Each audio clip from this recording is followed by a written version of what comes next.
Hi friends, அஸ்ஸலாமு அலைக்கும். இது பாப்லெட் மீன் தான். இன்றைக்கி சூப்பரான மீன் வறுவலோ மீன் குழம்போ பார்த்துருப்பீங்க. இப்போ மீன் கிரேவி வைக்கலாம் எப்படிங்கிறத பார்க்கலாம். 3/4 டேபிள் ஸ்பூன் அளவுக்கு நான் மிளகாய்த்தூள் எடுத்திருக்கேன். நான் வந்து 8 பீஸ் பாப்லெட் மீன் எடுத்திருக்கேன். நீங்கள் மீன் எவ்வளோ எடுக்கிறீங்களோ அதுக்கு தகுந்த மாதிரி குவான்டிட்டியை கூட்டவோ குறைக்கவோ செஞ்சுக்கலாம். 1/4 டீஸ்பூன் அளவுக்கு மஞ்சள் தூள், ஜீரகத்தூள் ஒரு 1/4 டீஸ்பூன் அளவு சேர்த்துக்கலாம். அடுத்து சோம்புத்தூள் ஒரு 1/4 டீஸ்பூன் அளவு சேர்த்துக்கலாம். இந்த மீனுக்கு தேவையான மசாலாவுக்கு தேவையான அளவு உப்பு போட்டுக்கலாம். நான் இது ஒரு 1/2 டீஸ்பூன் அளவு சேர்த்துருக்கேன். இது எல்லாத்தையும் இப்போ நல்லா மிக்ஸ் பண்ணி விட்டுக்கலாம். நான் இப்போ கொரப்பா அரைச்சி வச்ச தேங்காவையும் இதில் கொஞ்சம் சேர்த்துக்கிறேன். இதையும் நல்லா மிக்ஸ் பண்ணிக்கலாம். இப்போ இதுக்கு காஷ்மீர் சில்லி நான் ஒரு கலருக்காக ஒரு 1/2 டீஸ்பூன் சேர்த்துக்கிறேன். இது எல்லாத்தையும் நல்லா மிக்ஸ் பண்ணிவிட்டு லைட்டாக தண்ணி விட்டு கொஞ்சம் கெட்டியாக மீன் வறுவலுக்கு மசாலா தடவுற மாதிரி கெட்டியான பதத்துக்கு நல்லா பிசைஞ்சு எடுத்துக்கலாம். இப்போ நான் ஒவ்வொரு மீன்லேயும் இந்த மசாலா எல்லாத்தையும் நல்லா தடவி ஸ்ப்ரெட் பண்ணி விடுறேன். இதே மாதிரி எல்லா மீனையும் நம்ம தடவி வச்சாச்சு. இப்போ இது ஊறணும்னு அவசியம் இல்லை நமக்கு. இதை இப்போ தாளிப்பு கொடுத்துக்கலாம். இப்போ அகலமான ஒரு பேனில் கொஞ்சம் எண்ணெய் கூடவே ஊற்றிக்கோங்க. நான் எண்ணெய் கொஞ்சம் கூடவே ஊற்றிக்கிறேன். இப்போ நான் பொடுசாக கட் பண்ணி வச்சிருக்க பூண்டை சேர்த்துக்கலாம். இந்த பூண்டு அந்த எண்ணெயிலே நல்லா பொரிஞ்சு வரட்டும். வித்தியாசமாக இந்த மாதிரி கிரேவி சூப்பராக இருக்கும். சாப்பாட்டுக்கு, ரைஸ்க்கு, சப்பாத்திக்கு எல்லாத்துக்குமே நல்லாயிருக்கும். நீங்கள் ட்ரை பண்ணி பாருங்கள். இப்போ பூண்டு நல்லா வதங்கி வந்துருச்சு. இப்போ இந்த டைமில் பொடுசாக கட் பண்ணி வச்சுருந்தா 2 பெரிய சைஸ் வெங்காயத்தை நான் சேர்த்துக்கிறேன்.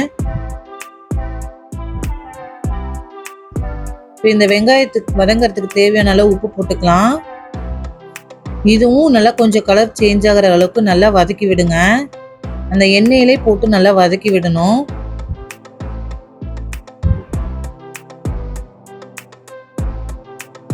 இப்போ ஒரு கொத்து கருவேப்பிலை கழுவி சேர்த்துக்கிறேன். இதையும் நல்லா மிக்ஸ் பண்ணி விட்டுக்கலாம்.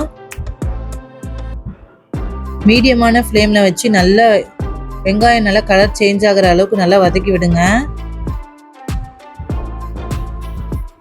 கண்டிப்பாக இது மாதிரி மீன் செஞ்சு கொடுத்தீங்கன்னா செம்ம டேஸ்ட்டாக இருக்கும், காரசாரமாக. இப்போ இதுலேயும் மிளகாத்தூள் ஒரு 1/2 டீஸ்பூன் தான் சேர்க்குறேன். ஏன்னா ஏற்கனவே நம்ம மீன்லேயும் சேர்த்துருக்கோம். அதனால் இது 1/2 டீஸ்பூன் உங்கள் காரத்துக்கு தகுந்த மாதிரி கொஞ்சமாக சேர்த்துக்கோங்க. இப்போ அந்த எண்ணெயிலே நல்லா அந்த மிளகாத்தூளையும் நல்லா வதக்கி விடலாம். அந்த எண்ணெயிலே நல்லா மிளகாத்தூள் நல்லா வதங்கி வரும்போது தான் நமக்கு கலர் கிடைக்கும். இப்போ இந்தளவுக்கு நல்லா மிக்ஸ் ஆனதுக்கப்புறம் 2 பழுத்த தக்காளியை மீடியமான தக்காளியை நான் பொடுசாக கட் பண்ணி சேர்த்துருக்கேன். இதையும் அந்த எண்ணெயிலே போட்டு நல்லா வதக்கி விடுங்க.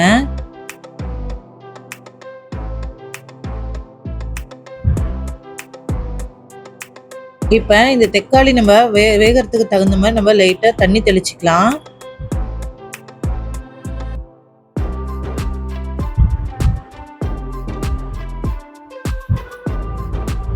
இது இப்போ மீடியமான ஃப்ளேமில் வச்சு நம்ம இதை நல்லா வேக விடணும்.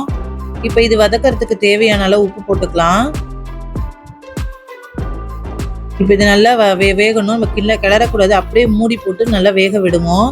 தக்காளி நல்லா மசிஞ்சு ஒரு கிரேவி மாதிரி பதத்துக்கு வரணும் இந்த அளவுக்கு. இப்போ இதில் மல்லித்தூள் 2 டேபிள் ஸ்பூன் சேர்த்துருக்கேன். இதையும் நல்லா மிக்ஸ் பண்ணி விடுறேன். நல்லா ஒரு கிரேவி மாதிரி திக்னஸாக வரணும் நமக்கு. இப்போ இந்த டைமில் நல்லா திக்னஸ் வந்ததுக்கப்புறம் நம்ம மசாலா தடவி வச்சிருந்த மீனை ஒன்று ஒன்றா இந்த பாத்திரத்தில் நம்ம சேர்த்துக்கலாம். கிரேவியில்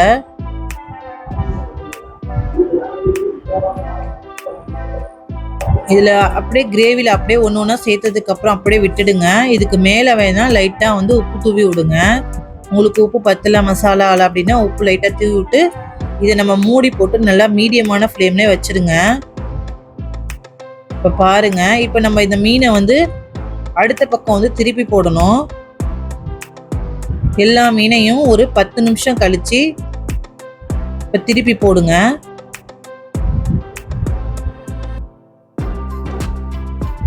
ரொம்பவும் நம்ம டைம் எடுத்துக்க கூடாது, மீன் வந்து ரொம்ப வெந்துடும். அதனால கரெக்டாக ஒரு 10 நிமிஷம் கழிச்சு அடுத்த பக்கம் வேகிற மாதிரி அழகா திருப்பி போட்டுடலாம்.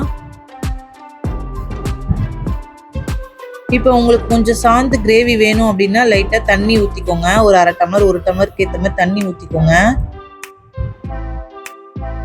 இப்போ நான் எல்லா மீனையும் வந்து எல்லா பக்கமும் திருப்பி போட்டுட்டேன். இப்போ இந்த பக்கமும் மீன் வேகட்டும் நல்லா. இதுக்கு தேவையான அளவு இப்போ நான் உப்பு பத்தலை, அதனால் நான் உப்பு சேர்த்துக்கிறேன். நீங்கள் வந்து பிடிச்சி பார்த்துட்டு உங்களுக்கு உப்பு பத்தலை அப்படின்னா நீங்கள் உப்பு சேர்த்துக்கோங்க. இப்போ நம்ம மூடி போட்டு நல்லா இதையும் ஒரு 10 மினிட்ஸ் வந்து வேக விடுவோம். இதேமாரி நல்லா வேக விட்டு கிரேவி அழகாக சாப்பாட்டுக்கு எடுத்தோன்னா எல்லா விதமான வெரைட்டி ரைஸ்க்கும் சூப்பராக இருக்கும். இதே மாதிரி வீட்டில் நீங்களும் ட்ரை பண்ணி பார்த்துட்டு மறக்காமல்